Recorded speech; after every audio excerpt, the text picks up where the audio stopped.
Alors, bonjour tout le monde.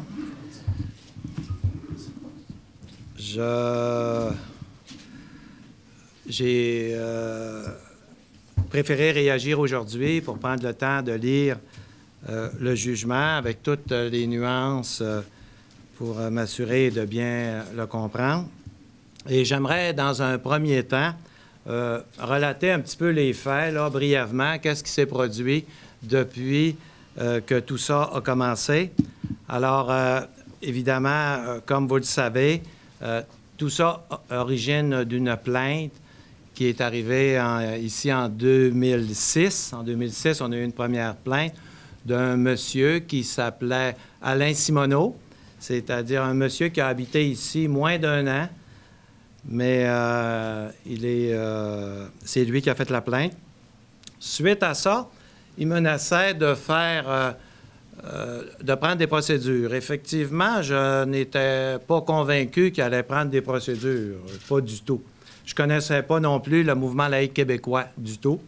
Alors, j'ai vu qu'il était sérieux parce que j'ai été convoqué à une séance de médiation au Palais de justice. Alors, j'étais quand même content là, parce que ça me permettait de faire le point avec lui puis de voir vraiment avec son avocat jusqu'où il voulait en venir, parce qu'il parlait à ce moment-là d'avoir 100 000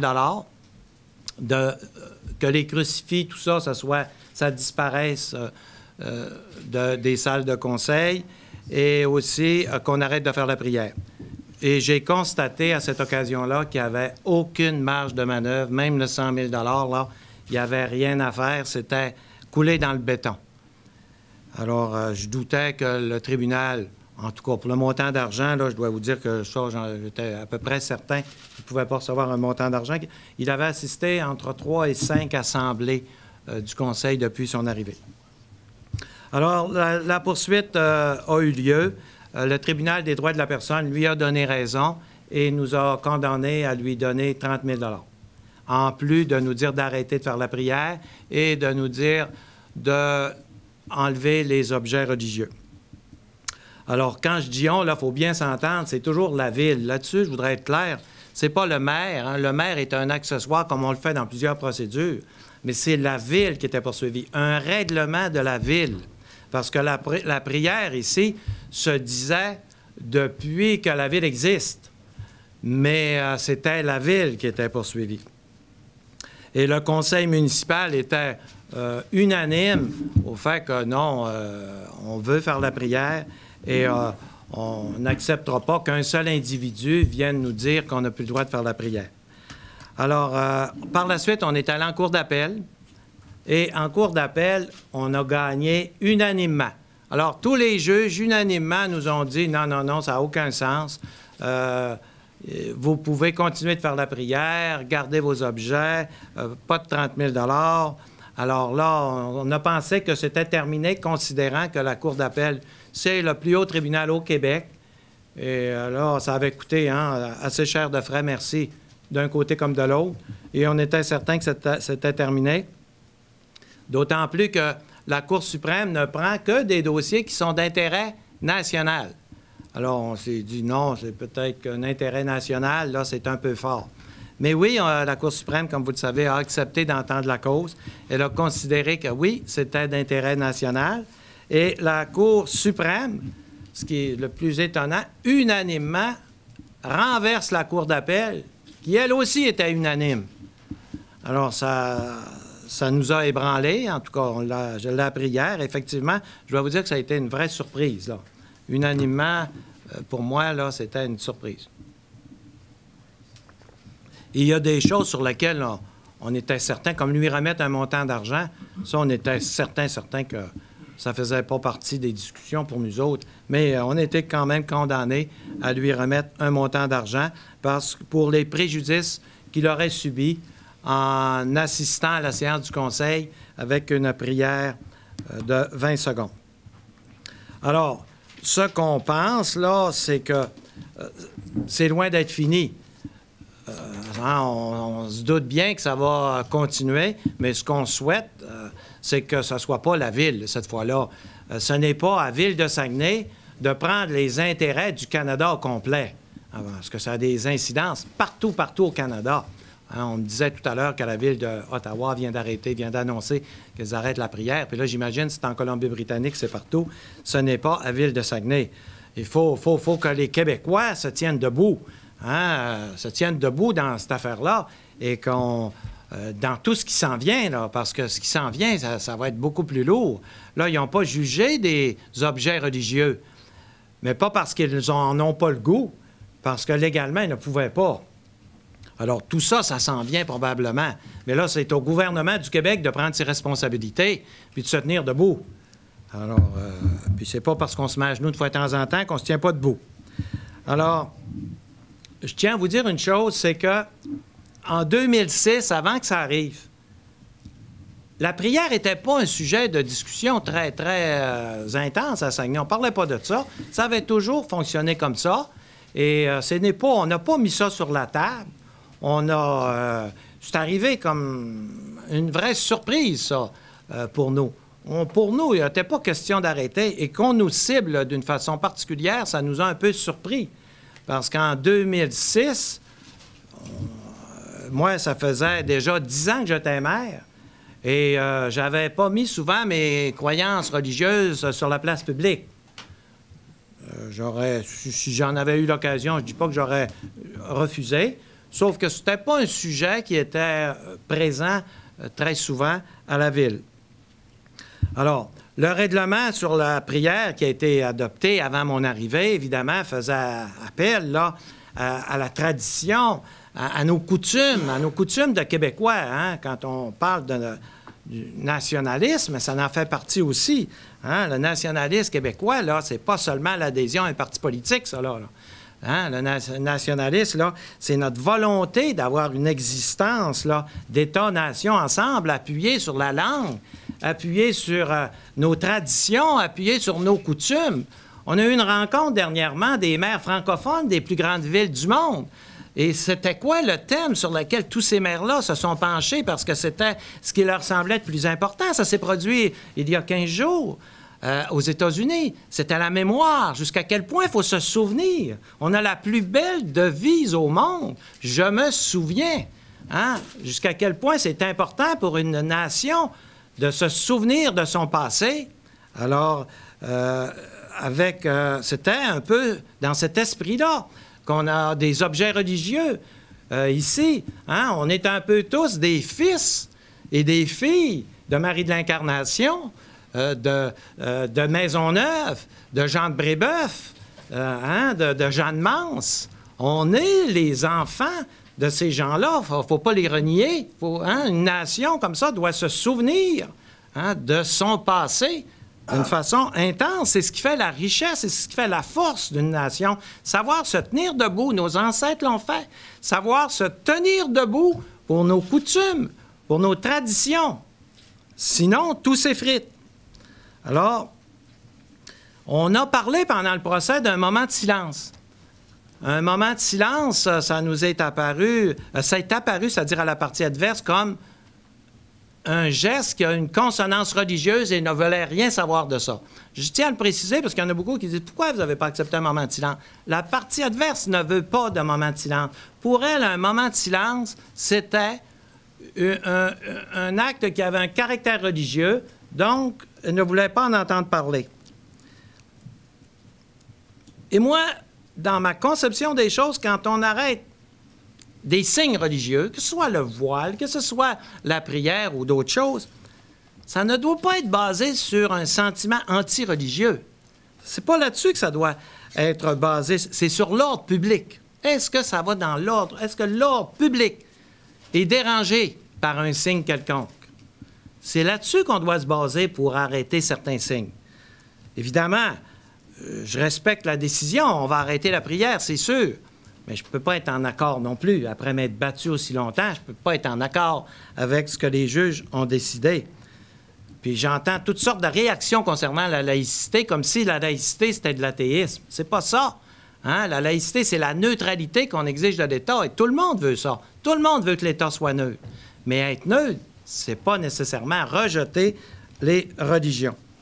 En terminant, je voudrais remercier mon conseil municipal qui m'a appuyé depuis le début, les 2755 donateurs qui m'ont permis de faire tout ça, permis à la Ville, je dis toujours moi, mais c'est la Ville qui était poursuivie, c'est la Ville depuis le début. Alors, et je veux remercier les citoyens également. Bon, je pense qu'on a... Est-ce qu'il y a de la presse anglaise? Hein? Ils m'ont dit qu'il y en avait. Il y a... Oui. Alors, all this affair start 8 years ago with Alain Simoneau. It was a new citizen in the cities, and he came at the meeting here. We have a meeting every month, a municipal meeting, and he didn't accept that we make a prayer. So he decided to go in front of the court, and we were really surprised about that because we thought that it was impossible that he will receive some money for that, and we thought in this time that the court won't stop the prayer. You know, we have a prayer in many cities all around Canada, and we thought that it was a normal thing. We had this since the beginning of the cities, and we thought that we will win that trial. But you know what's happened today? We are really sad about that, and this will have an effect all around Canada. I heard today that they stopped the prayer in the cities of Ottawa, and they will have to stop in many places. You know, we did that. For us, it was the tradition, it was our culture, and it was really important for the Quebec to do that. We are Catholic, some are Protestants, but these prayers fit with many, many religions. It's why we are so sad today, but we have to accept it. We have many court, and we have to obey to the court. So we will do so at the next meeting on May. And they without at one time for a time of silence, but they didn't accept it. So we have to stop it. That's it. Thank you. Passe aux questions? Oui. OK. Vous avez parlé, c'est pas à Saguenay de prendre les devants ou de prendre le combat pour le Canada. Vous espérez quoi comme mouvement une fois que cette décision-là est rendue pour... Bien, ce que j'espère, c'est que s'il y a d'autres démarches, que le gouvernement du Québec soit plus énergique. Que le gouvernement du Québec, on leur a parlé dès le début. Tu sais, la patate était chaude un peu, là, puis c'est pas toutes des braves. C'est pas tous des braves partout, là. Alors, à un moment donné, oui, il faut savoir plier dans certaines occasions, mais il faut savoir aussi se tenir debout. Il faut savoir dire non, cette fois-ci, ça ne fera pas.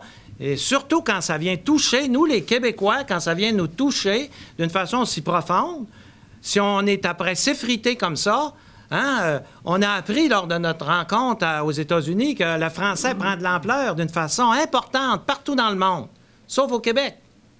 Hein, le français, j'ai été moi-même étonné d'apprendre que dans l'Ouest canadien même, c'était presque éteint et ça reprend de la vigueur. C'est une des plus belles langues au monde. C'est la deuxième en influence, même si c'est la cinquième parlée, là, dans le domaine des communications, dans le domaine de l'influence, c'est la deuxième langue. Alors, c'est important de savoir reconnaître nos valeurs comme Québécois et de les protéger. Là, tout ce qui s'est fait par le passé, on dit non seulement on s'en souvient pas, mais on s'en rappelle pour mieux le dénigrer. Ce qui s'est fait dans le passé, il n'y avait rien de bon. Nos ancêtres, c'était des naïfs, ça, qui ont obéi à des institutions, puis ils se sont fait avoir. Mais nous, on a la vérité. Alors, ce respect qu'on doit avoir de nos traditions, si on veut que le Québec soit une nation qui soit forte, une nation qui se débrouille, une nation qui fait figure de modèle. C'est ce qu'on a perdu au cours des dernières années. Quand on pense que la grande majorité de la péréquation du Canada, ça va ensemble, là. La grande majorité s'en vient ici au Québec. justement parce qu'on se laisse aller, puis on trouve ça normal, puis on a perdu cette richesse qu'avaient nos ancêtres. Nos ancêtres, hein, les histoires nous sont contées. On a la plus belle histoire du monde. Hein, quand on regarde l'histoire de Jean Talon, de Maisonneuve, de Marie de l'Incarnation et de tous ces gens-là, on a la plus belle histoire du monde. Mais aujourd'hui, on pense que ces histoires-là, c'est dépassé et qu'il n'y avait rien de bon dans ça, puis on manque d'admiration pour nos ancêtres. Les pays qui sont forts, ils admirent leurs ancêtres. Les pays qui sont forts. J'entendais quelqu'un parler de Mao Tse-tung, là, en Chine. Bon, Mao Tse-tung, il n'y avait pas juste des qualités, mais parler pas mal de Mao Tse-tung. Je trouve ça beau. Ils respectent les ancêtres, ceux qui les ont précédés. Ici, là, je nommerais bien des cas de gens qu'on méprise. M. Tremblay, la prochaine séance du Conseil, bon, il n'y aura pas de prière. Est-ce que vous avez l'intention de faire autre chose? Je vais parler au Conseil. Le Conseil, on va se parler ensemble. Là, j'ai pas eu le temps. C'est arrivé hier. J'ai pas rencontré mon Conseil du tout. Alors, on va certainement avoir une discussion là-dessus. M. Tremblay, avez-vous l'impression que dans le jugement, on a fait une distinction entre tradition et exercice du pouvoir avec la religion? Parce que ce qu'on semblait vous reprocher, c'est d'avoir une prière à un moment où l'exécutif est en train de prendre des décisions ou de voter sur des règlements. Est-ce que vous voyez une distinction dans ce jugement-là? Écoutez, le jugement, honnêtement, là, qu'il dise ce qu'il voudra, on va le respecter. Mais demandez-moi pas si je pense que c'est une œuvre d'art. Je ne le pense pas comme ce jugement-là. Moi, maintenant, c'est sûr, je l'ai toujours dit, on va le respecter à la lettre. Ce sont des juges bien nommés, tout ça, on va le respecter. Mais demandez-moi pas trop, rentrez pas dans les détails, je vous en demande. Allez-vous garder les objets religieux, là? Les objets religieux, pour le moment, sont là. Le conseil municipal verra s'il y a des choses, mais normalement, oui, les objets religieux. Je me croirais qu'ils vont nous enlever nos objets religieux. Puis si des objets religieux, il y a une demande de fait éventuellement, j'espère qu'elle va être adressée au gouvernement. Et puis que si elle est adressée à nous, le gouvernement va venir vite en support, va venir nous supporter, parce que c'est l'ensemble du Canada là, qui est menacé à ce moment-là. Alors, ça va être quoi après je l'ai toujours dit, hein, ça va être quoi? La place est libre. La place au Québec, ça, on peut le proclamer partout, elle va se libérer. Elle est libre. Puis quand une place est libre, là, il y a des gens qui la regardent avec beaucoup d'intérêt. C'est sûr. Excusez-moi, en quoi, selon vous, une aide du gouvernement du Québec, qu'il soit péquiste ou libéral, aurait pu influencer la Cour suprême? Est-ce que ça change quelque chose? Non, mais il aurait pu venir payer les frais, par exemple. Combien ça coûtait, justement? Bon, les frais, je les ai... D'abord, je dois vous dire que j'ai parlé avec l'avocat, là, puis il y a eu ça. On a eu ça toute une surprise, lui, il ne savait pas. J'ai pas tous les frais qu'il va me charger. Il est après faire sa facture. Mais je vais vous dire ce que ça a coûté, ce que j'ai comme information. Le premier procès, il a coûté 36 000, là, j'arrondis, là, 36 656. Le deuxième, 182 111. À date, on a payé dans ce procès-là pour la Cour suprême 51 523. Ça veut dire qu'à date, il y a 270 000 qui est payé. Mais je vous le dis, là, il y a encore des factures importantes qui s'en viennent. Les revenus maintenant. Les revenus, les dons qu'on a demandés. La première instance, on n'a pas demandé de dons. Il ne faut jamais oublier que c'est la Ville qui est poursuivie. Ce n'est pas le maire, c'est la Ville. Alors, c'est tout à fait normal qu'une ville se défende quand elle est poursuivie. Les dons qu'on a reçus. Première demande, 183 485. Les deuxièmes, en date d'hier, 139 081. Ce qui fait 322 566. Alors, ce qui veut dire qu'on va, avec la conversation que j'ai eue, là, ça va être serré. Mais c'est ça. À date, c'est des chiffres. Et il reste à payer 30 000 à monsieur... C'est 30 000 plus les intérêts? Oui, c'est prêt. Monsieur, il va recevoir au-dessus de 40 000. Monsieur Simoneau. Ce montant d'argent-là, lors de la première instance, on avait été obligé de le verser. Hein? On avait un ordre du tribunal de le verser. Alors, on l'a versé à Ken Lamar. On a dit à Ken Lamar, es-tu capable de le retenir? On va aller en appel. Il dit, je suis pas sûr. On a fait des demandes devant les tribunaux pour essayer de le retenir et le tribunal a accepté à certaines conditions. Qu'il soit retenu, qu'il soit réservé à l'avantage de M. Simoneau jusqu'à temps que tous les délais d'appel soient expirés. Alors, ce montant d'argent-là se trouve actuellement dans les coffres de Quai-de-la-Mort depuis presque 6-7 ans. Juste les intérêts. Plus. Oui, mais eux autres aussi, ils ont perçu un peu d'intérêt. Mais, ouais. Vas-y, Justin. Ben, j'étais pas sur l'argent, je sais pas si tu voulais continuer. Ouais, ben, c'est 40 000 là, M. le maire. Il n'est pas prévu dans le 322 000. C'est vraiment à part. Là. Oui. Directement les coffres de la ville. Oui.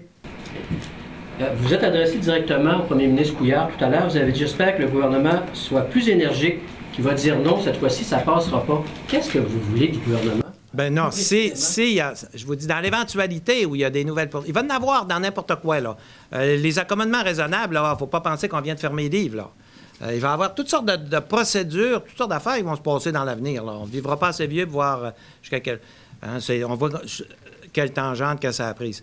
Mais dans ces cas-là, j'espère que le gouvernement va être énergique. Par exemple, ce sera un scandale d'enlever la croix de l'Assemblée nationale.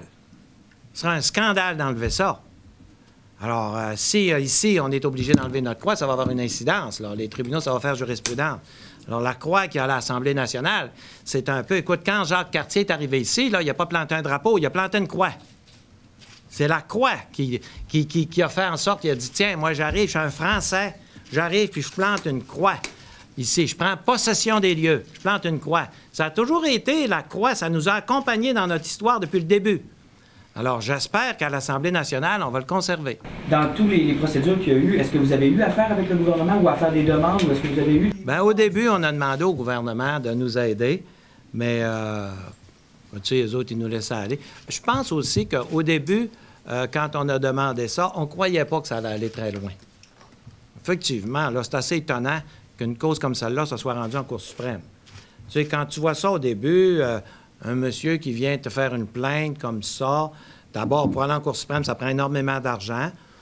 On pensait qu'il n'avait pas assez pour aller là. C'est pas tout le monde qui peut aller en Cour suprême. Puis on s'est dit, non, un moment... Puis c'est un nouveau citoyen. On s'est dit, il va s'adapter. Tu sais, on n'a pas vraiment pensé ça. C'est à ce moment-là qu'on a dit au gouvernement du Québec, bien là, on aimerait ça, mais en pensant que...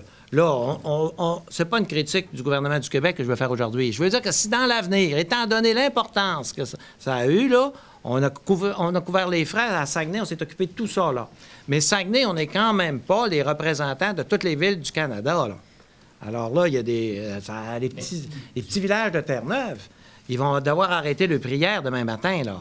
Monsieur Tremblay, je voulais savoir, est-ce que vous allez demander, je fais du coup sur la question de M. Proulx tout à l'heure, est-ce que vous allez demander à ce que le gouvernement libéral fasse peut-être une charte des valeurs 2.0 avec des avis peut-être juridiques du fédéral ou pour faire du pouce sur ce que...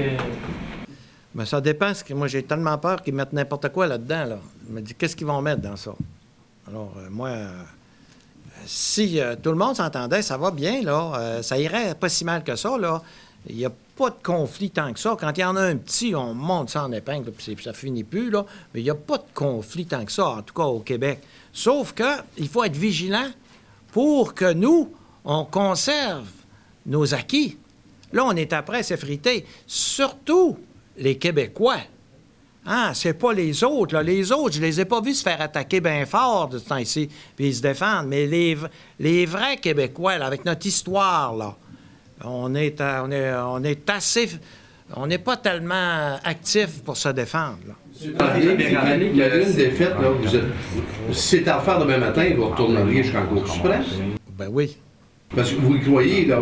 Ben, si je savais que j'allais perdre, je suis pas sûr si j'irais. Mais je veux dire, ça se reproduirait, vous ne regrettez pas ce que vous avez fait? Ben non, je regrette pas ce que j'ai fait. Sauf que je pense qu'il n'y a pas juste la ville. Il n'y a pas juste Ville de Saguenay là, qui doit poser des gestes. Vous avez rappelé que c'est la ville qui était poursuivie, mais vous en avez fait quand même un combat personnel. Vous l'avez mentionné à plusieurs reprises dans les médias. Est-ce qu'à quelque part, vous pensez que ça vous a nuit? Je pense que quand que ça m'a nuit, ben écoutez, si ça m'avait nuit, là, on n'aurait pas gagné unanimement en cour d'appel. Cour d'appel, c'était unanime. Alors là, ils n'ont pas dit le maire n'est pas correct, là, en cour d'appel. Là, il peut bien penser ce qu'il veut en Cour suprême, mais là, c'est pas parce qu'une personne pense une chose que c'est ça. Et puis, c'était quoi le début de votre question? Je voulais répondre. Ouais, j'en ai fait un combat personnel. Attention, là, un combat personnel, c'est le combat de la ville. Mais le maire, les conseillers municipaux, quand ils défendent un dossier, c'est parce que personnellement, ils y croient puis ils veulent. Regarde, on parlait des food trucks la semaine dernière. Bon, mais chacun défendait sa conviction personnelle. On était tout assis ici autour de la table, puis on défendait chacun notre affaire. On défend nos convictions personnelles. Est-ce que tu es pour ça? Non, je ne suis pas pour ça. Oui, je suis pour. Moi, tu défends toujours tes convictions personnelles. Puis, moi, je pense que c'est normal, c'est de la transparence. Je me suis jamais gêné pour dire que j'avais la foi, que je crois en Dieu, mais puis, c'est de la transparence. Quelqu'un qui ne le dit pas, je trouve pas ça transparent, c'est normal. Normal. Un autre qui est athée, il a le droit. Je n'ai jamais blâmé un athée, il a le droit. Hein? Je vais blâmer l'athée s'il vient me dire que je n'ai pas le droit d'être catholique. Mais chacun a ses convictions et je me suis jamais gêné pour dire ça. Puis, c'est pas nouveau. Je ne suis pas devenu catholique avec ce procès-là. J'ai même écrit un livre qui a été un grand succès, qui est encore vendu beaucoup. Hein, croire, ça change tout, pour exprimer mes convictions. Mais c'est permis, ça. J'aurais pu écrire le livre avec... ça aurait pu être le contraire. Un athée peut écrire un livre aussi. Puis, et on écrit... on a le droit de dire ce qu'on veut, en autant qu'on agit dans l'intérêt de nos citoyens. Mais quand le conseil municipal, 19 personnes sont unanimes derrière moi à dire oui, c'est ça qu'on veut. Alors, derrière moi, je devrais dire derrière la ville. C'est la ville. Parce que ça, je vous le dis avec insistance, parce que j'entends souvent, c'est ton combat. Oui, mais c'est le combat de la ville. Le règlement existait avant que j'arrive. J'ai pas rajouté un crucifix, moi. Pas un crucifix. Il était tout là. J'ai pas rajouté un crucifix, j'ai pas rajouté le Sacré-Cœur. Tout était là. Et la prière existait avant que j'arrive. C'était une prière de 20 secondes. J'ai vérifié ce matin si elle existait dans les autres villes. Par exemple, à Jonquière. Oui, hein, Mme Sylvie Gaudreau m'a confirmé qu'effectivement, ils ont toujours fait la prière à Jonquière aussi. Alors, à l'Abbé, probablement aussi. Il y a une prière, c'est une tradition. C'est une tradition qu'on avait de faire ça. Est-ce que vous avez reçu des appels d'autres maires au Québec qui partageaient votre déception? J'ai pas répondu au téléphone depuis hier. C'est parce que je vais vous le dire, bien franchement, c'est pas parce que je voulais pas répondre. C'est parce que les médias, là, c'était de Vancouver à Halifax, c'était sans arrêt. Et puis, je préférais attendre la conférence de presse d'aujourd'hui. Et je vous dis tout de suite aussi que si vous avez quelques autres questions, profitez-en parce que moi, là, c'est fait. Je l'accepte difficilement, mais je l'accepte. Et on passe à d'autres choses. Je m'occupe des nids de poules l'après-midi. Vous avez dit en ouverture de conférence de presse que vous ne connaissiez pas le mouvement laïque. Quelle sorte d'opposant ça a été, le mouvement laïque? Est-ce qu'il y a eu, à un moment donné, dans les procédures, des propositions de règlement, des positions? Jamais. C'est 100 000 $, t'enlèves ça, t'arrêtes la prière. Pas de proposition, à rien. Et quand on est en médiation, à rien d'autre que ça. C'est ça qu'elle voulait, puis c'est ça. Monsieur le maire, sur le plan personnel, ça a été de longues années, ça a dû être pénible pour vous, pour vos proches. Comment ça s'est passé? Mes proches? Non, fatiguez-vous pas avec mes proches, là. Mes proches prenaient très bien ça. Mes proches prenaient très bien ça. Et puis, pour moi, là, non, écoutez, quand je me suis présenté comme maire, là, je savais très bien qu'il y a des combats à faire. Non, je veux pas non plus là, que vous pensiez que je suis un martyr, là. Non. Ça n'a pas été si dur, là. Ce qui est décevant, c'est de perdre à la fin. Mais allez, je ne voudrais pas non plus vous dire j'ai trouvé ça dur, j'ai trouvé ça... Non, honnêtement, ça serait mentir de dire ça. J'ai trouvé que ça fait partie de la vie. Dans la vie, tu as des affaires qui t'arrivent, puis des plaisantes, des moins plaisantes. Il y a quelqu'un qui me disait ça, il disait « Être maire, ça doit être dur. » Je lui disais « Être maire, là, c'est comme n'importe quoi. Tu as 20 % que c'est pas le fun, puis tu as 80 % que c'est le fun. » Puis j'ai dit « C'est comme ça partout. Hein? » Alors, dans n'importe quel métier, c'est comme ça. Tu as 20 % qui est moins drôle, puis tu as 80 % que tu trouves drôle. Sinon, tu changes de métier. Mais je ne peux pas vous dire que je ne vais pas me plaindre de rien. Alors, je vous remercie beaucoup. Vous avez été très gentil de venir et je vous souhaite une belle fin de journée.